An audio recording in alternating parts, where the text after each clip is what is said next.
शांति। आज 24 अप्रैल 2024 की मुरली है।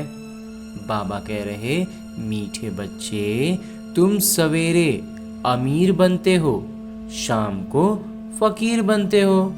फकीर से अमीर, पतित से पावन बनने के लिए 2 शब्द याद रखो, मन मना भव और मध्याजी भव। और आज की मुरली से प्रश्न है कि कर्म बंधन से मुक्त होने की युक्ति क्या है। उत्तर बतलाते हैं मेरे बाबा कि याद की यात्रा तथा ज्ञान का सिमरन। एक के साथ सर्व संबंध रहे, अन्य कोई से भी बुद्धि न जाए। जो सर्वशक्तिवान बैटरी हैं, उस बैटरी से योग लगा हुआ, उस बैटरी से कनेक्शन जुड़ा हुआ रहेगा तो हम चार्ज होते रहेंगे। अपने ऊपर पूरा ध्यान हो, दैवी गुणों के पंख लगे हुए हो तो कर्म बंधन से मुक्त होते जाएंगे। ओम शांति। बाबा ने बैठ समझाया है, ये है भारत के लिए कहानी। क्या कहानी है? सुबह को अमीर हैं, शाम को फकीर हैं। इस पर एक कहानी है। सुबह को अमीर था, आगे फिर कहानी। ये बातें तुम अमीर हो तब नहीं सुनते हो। फकीर और अमीर की बातें तुम बच्चे संगम युग पर ही सुनते हो। ये दिल में धारण करना है। बरोबर भक्ति फकीर बनाती है, ज्ञान अमीर बनाता है। दिन और रात भी बेहद का है, फकीर और अमीर भी बेहद की बात है और बनाने वाले भी बेहद के पिता हैं। सभी पतित आत्माओं के लिए एक ही बैटरी है पावन बनाने की। सबको पावन बनाने का एक ही है मेरे बाबा। ऐसे ऐसे टोटके याद रखो तो भी खुशी में रहेंगे। बाबा कहते हैं, बच्चे तुम सवेरे अमीर बन जाते हो, फिर शाम को फकीर बन जाते हो। कैसे बनते हो ये भी बाबा समझाते हैं। फिर पतित से पावन, फकीर से अमीर बनने की युक्ति भी बाबा ही बतलाते हैं। मन मना भव, मध्याजी भव, यही 2 युक्तियां हैं। ये भी बच्चे जानते हैं कि ये पुरुषोत्तम संगम युग है। तुम जो भी यहाँ बैठे हो, गारंटी है तुम स्वर्ग के अमीर जरूर बनेंगे। नंबरवार पुरुषार्थ अनुसार क्रम में हो जाएंगे ऊपर नीचे। स्कूल में भी ऐसा होता है, नंबरवार क्लास ट्रांसफर होता है। इम्तिहान पूरा होता है तो फिर नंबरवार जाकर बैठते हैं। वो है हद की बात और ये है बेहद की बात। नंबरवार रुद्रमाला में जाते हैं। माला अथवा वृक्ष, बीज तो वृक्ष का ही है, परमात्मा फिर मनुष्य सृष्टि का बीज है। ये बच्चे जानते हैं कि वृक्ष वृद्धि को कैसे पाता है, पुराना कैसे होता है। पहले ये तुम नहीं जानते थे, बाबा ने आकर समझाया है। अभी ये है पुरुषोत्तम संगम युग। अभी तुम बच्चों को पुरुषार्थ करना है, दैवी गुण के पंख भी धारण करने हैं, अपने ऊपर पूरा ध्यान देना है। याद की यात्रा से ही तुम पावन बनेंगे और कोई उपाय नहीं। बाबा जो सर्वशक्तिमान बैटरी हैं, उनसे पूरा योग लगाना है। उनकी बैटरी कभी ढीली नहीं होती। उनसे कनेक्शन ढीला करेंगे तो फिर सब गड़बड़ हो जाएगा। वो सतो रजो तमो में नहीं आते क्योंकि उनकी सदा कर्मातीत अवस्था है। परमपिता की अवस्था तो हमेशा कर्मातीत रहेगी। वो फुल चार्ज बैटरी हैं, तो हमें उनसे कनेक्शन जोड़ के रखना है। तुम बच्चे कर्म बंधन में आते हो। कितने कड़े बंधन हैं। इन कर्म बंधनों से मुक्त होने का एक ही उपाय है, याद की यात्रा। इसके सिवाय और कोई उपाय नहीं। जैसे ये ज्ञान है, ये भी हड्डियां नरम करता है। यूं तो भक्ति भी नरम बनाती है। कहेंगे ये बेचारा भक्त आदमी, इनमें ठगी आदि कुछ भी नहीं है, परंतु भक्तों में ठगी भी होती है। बाबा तो अनुभवी हैं, भक्त की तो ठगी हो जाती है ना। तो आत्मा शरीर द्वारा धंधादौरी करती है, तो इस जन्म में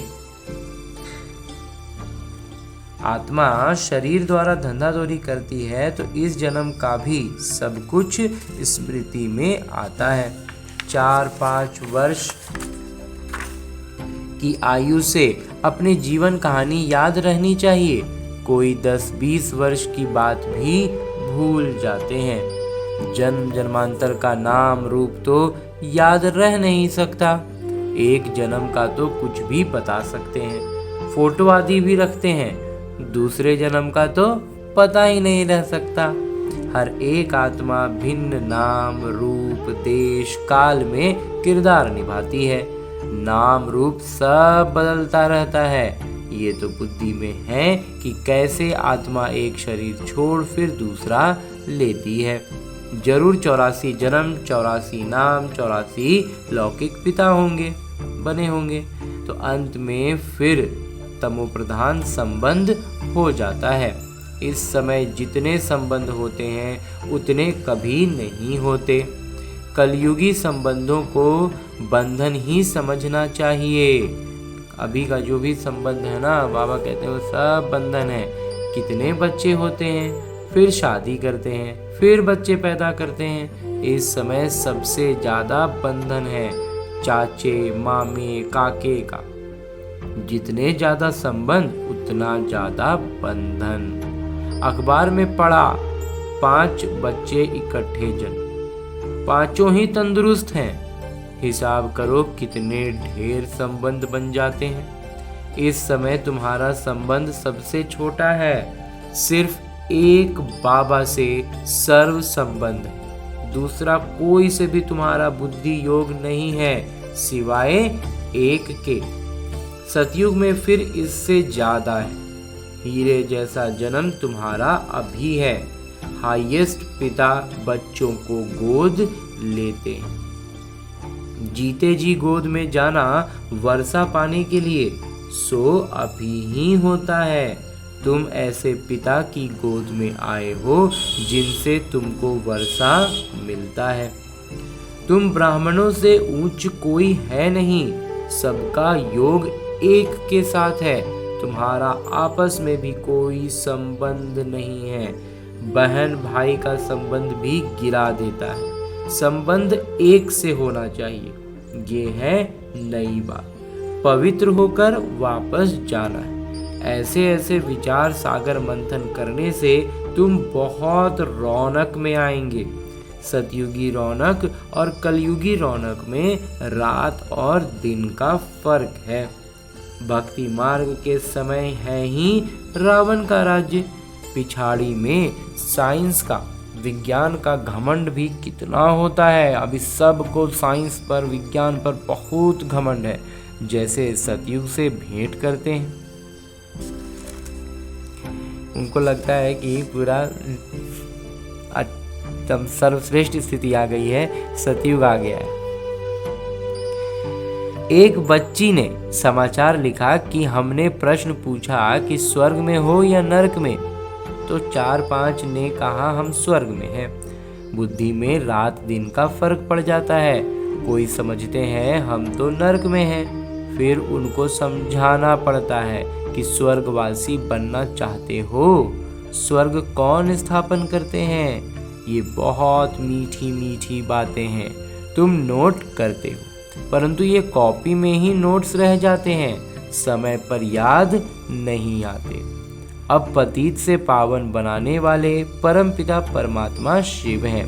वो कहते हैं मामेकम याद करो तो पाप कट जाएंगे। याद में कोई तो आमदनी होगी ना। याद की रस्म अब निकली है। याद से ही तुम कितने ऊंच स्वच्छ बनते हो। जितनी जो मेहनत करेगा उतना ऊंच पद पाएगा। बाबा से भी पूछ सकते हो, दुनिया में तो संबंध और जायदाद के पीछे झगड़े ही झगड़े हैं। यहाँ तो कोई संबंध नहीं। एक बाबा, दूसरा ना कोई। बाबा है बेहद के मालिक। बात तो बड़ी सहज है। उस तरफ है स्वर्ग और इस तरफ है नर्क। नर्कवासी अच्छे या स्वर्गवासी अच्छे? जो सयाने होंगे वो तो कहेंगे स्वर्गवासी अच्छे। कोई तो कह देते हैं नर्कवासी और स्वर्गवासी। इन बातों से हमें कोई मतलब ही नहीं, क्योंकि बाबा को नहीं जानते हैं। कोई फिर बाबा की गोद से निकल माया की गोद में चले जाते हैं। वंडर है ना, बहुत आश्चर्य की बात है कि बाबा की गोद से निकल के माया की गोद में जाते हैं। माया ही ज़्यादा अच्छी लगती रहती है। बाबा भी वंडरफुल तो ज्ञान भी वंडरफुल, सब वंडरफुल है, सब एकदम फर्स्ट क्लास। इन वंडर्स को समझने वाला भी ऐसा ही वंडरफुल चाहिए, जिसकी बुद्धि इस वंडर में लगी रहे। रावण तो वंडर नहीं है, न उनकी रचना वंडर, न रावण वंडर है और न ही रावण का रचना। तो दोनों, क्योंकि रात और दिन का फर्क है बाबा की रचना में और रावण की रचना में। तो शास्त्रों में लिख दिया है, काली दह में गया सर्प ने डसा काला हो गया। अभी तुम अच्छी रीति ये सब समझा सकते हो। श्री कृष्ण के चित्र को कोई उठाकर पढ़े तो रिफ्रेश हो जाए। 84 जन्मों की कहानी है, जैसे श्री कृष्ण की वैसे तुम्हारी। स्वर्ग में तो तुम आते हो ना, फिर त्रेता में भी आते रहते हैं। वृद्धि होती रहती है। ऐसे नहीं, त्रेता में जो राजा होते हैं वो त्रेता में ही आएंगे। पढ़े के आगे अनपढ़े को भरी ढोनी पड़ेगी। ये नाटक का राज बाबा ही जान सकते हैं। अब तुम जानते हो, तुम्हारे मित्र संबंधी आदि सब नरकवासी हैं। हम पुरुषोत्तम संगम युगी हैं। अब पुरुषोत्तम बन रहे हैं। बाहर के रहने और यहाँ 7 रोज आकर रहने में बहुत फर्क पड़ जाता है। हंसों के संग से निकल बगुलों के संग में जाते हैं। बहुत बिगाड़ने वाले भी हैं। बहुत बच्चे मुरली की परवाह नहीं करते हैं। बाबा समझाते हैं, गफलत नहीं करो। तुमको खुशबूदार फूल बनना है।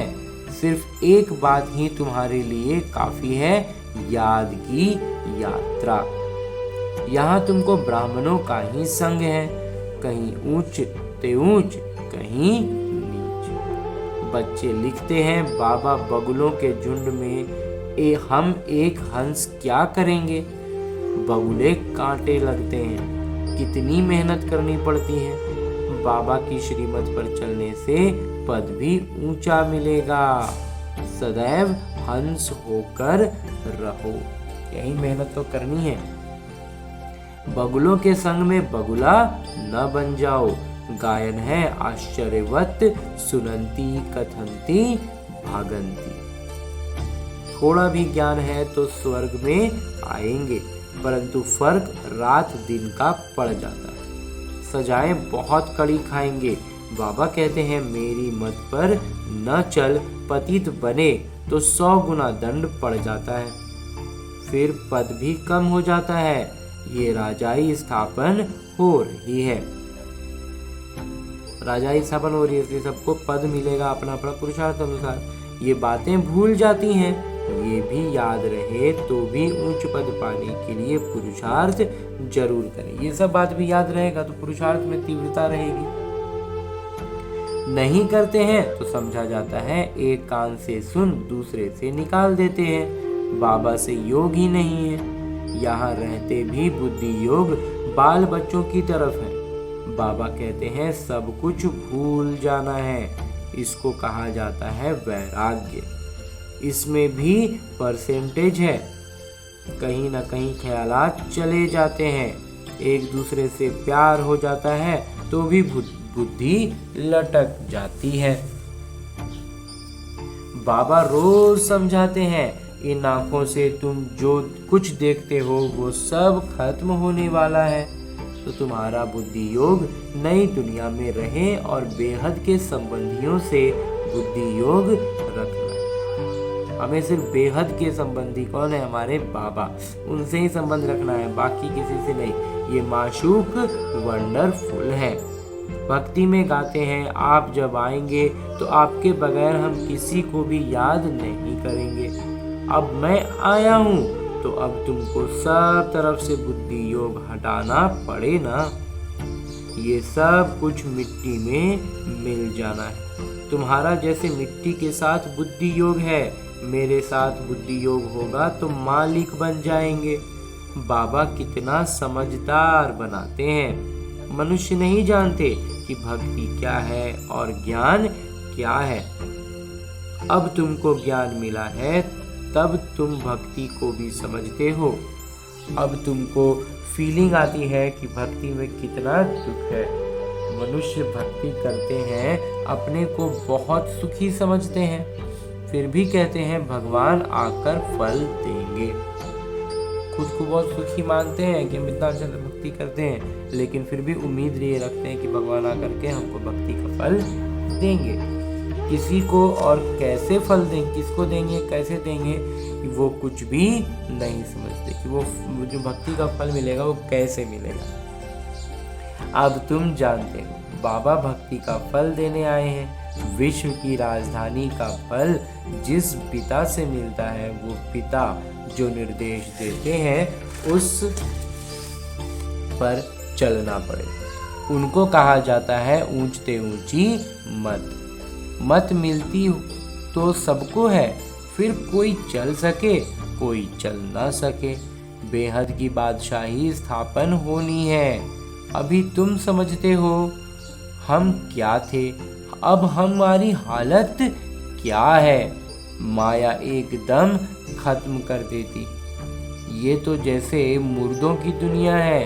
भक्ति मार्ग में तुम जो कुछ सुनते थे वो सब सत्य सत्य करते थे, लेकिन तुम जानते हो कि सच तो एक पिता ही सुनाते हैं। ऐसे पिता को याद करना चाहिए।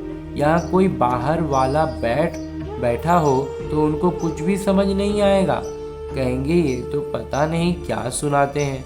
सारी दुनिया कहती है परमात्मा सर्वव्यापी है और ये कहते हैं कि वो हमारे पिता हैं। कंधा से ना करते रहेंगे। सिर नहीं भी हिलाए तो बॉडी लैंग्वेज से पता चलता है कि उनको समझ में नहीं आ रहा। तुम्हारे अंदर से हाँ निकलती रहेगी, इसलिए नयों को अलाउ नहीं किया जाता। इसीलिए बाबा कहते हैं कोई नया आ जाएगा तो अचानक से तो कुछ भी समझ में नहीं आएगा। इसीलिए बाबा कहते हैं उसको अलाउ ही नहीं करना है। अच्छा, मीठे मीठे सिकिलते बच्चों प्रति माता पिता बाबा का याद, प्यार और आशीर्वाद। रूहानी बाबा की रूहानी बच्चों को नमस्ते। हम रूहानी बच्चों की ओर से रूहानी बाबा को याद, प्यार और प्रणाम। धन्यवाद बाबा, धन्यवाद। मुरली के लिए भी धन्यवाद और इस अनूठे अलौकिक ब्राह्मण जीवन के लिए भी बहुत बहुत बहुत धन्यवाद बाबा, बहुत धन्यवाद। आगे आज की मुरली से लिए गए वो प्रमुख बिंदु जिन्हें हमें अपने ब्राह्मण जीवन में धारण करने हैं, उनमें सबसे पहले है कि खुशबूदार फूल बनने के लिए संग की बहुत संभाल करनी, हंसों का संग करना है, हंस होकर रहना है। मुरली में कभी बेपरवाह नहीं बनना है, गफलत नहीं करनी है। और आगे है कि कर्म बंधन से मुक्त होने के लिए संगम युग पर अपने सर्व संबंध एक बाबा से रखने हैं। आपस में कोई संबंध नहीं रखना है। किसी हद के संबंध में लव रख यानी प्यार, उसमें आगे मोह रख करके बुद्धि योग लटकाना नहीं है। मोह का बंधन किसी भी चीज से लटकाना नहीं है, हद की लौकिक चीजों से किसी से भी नहीं। एक को ही याद करना है। बुद्धि हमेशा सिर्फ एक से लगा रहेगा और वह है परमपिता परमात्मा मेरे बाबा। और आगे मेरे बाबा वरदान दे रहे हैं। वरदान देते हुए मेरे बाबा कहते हैं, परमात्म प्यार में लीन होने व मिलन में मग्न होने वाले सच्चे स्नेही भव। परमात्म प्यार में लीन होने वाले व मिलन में मगन होने वाले बच्चे स्नेही भव। स्नेही की निशानी गाई जाती है कि दो होते भी दो न रहें, लेकिन मिलकर एक हो जाए। इसको ही समा जाना कहते हैं। भक्तों ने इसी स्नेह की स्थिति को समा जाना व लीन होना कह दिया है। लव में लीन होना यानी प्रेम में खो जाना है, ये स्थिति है।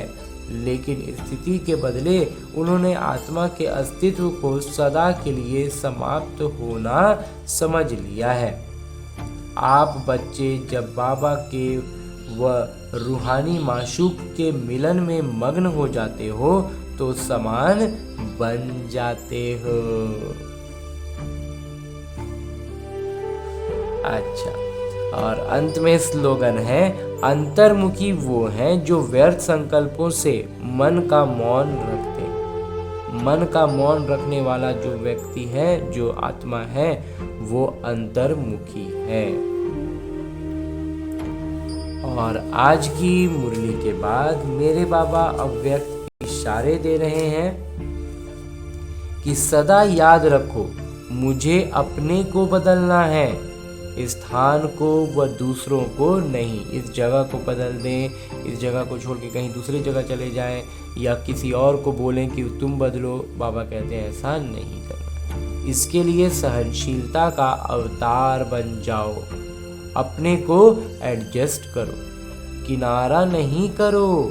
कोई बिल्कुल एंटी है, उस पर भी अपनी शुभ भावना का पूरा दम लगा दो। पूरा दम लगा के कोशिश करो। समय भर लगे, सफलता अवश्य मिलेगी और आपको विजयी माला में दाना बना देगी। विजयी माला में दाना बना देगी जब हम समय अपना पूरा पुरुषार्थ करेंगे और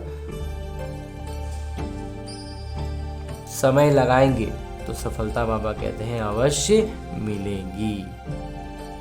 अच्छा, ओम शांति। उलझन में उलझता रह न जा।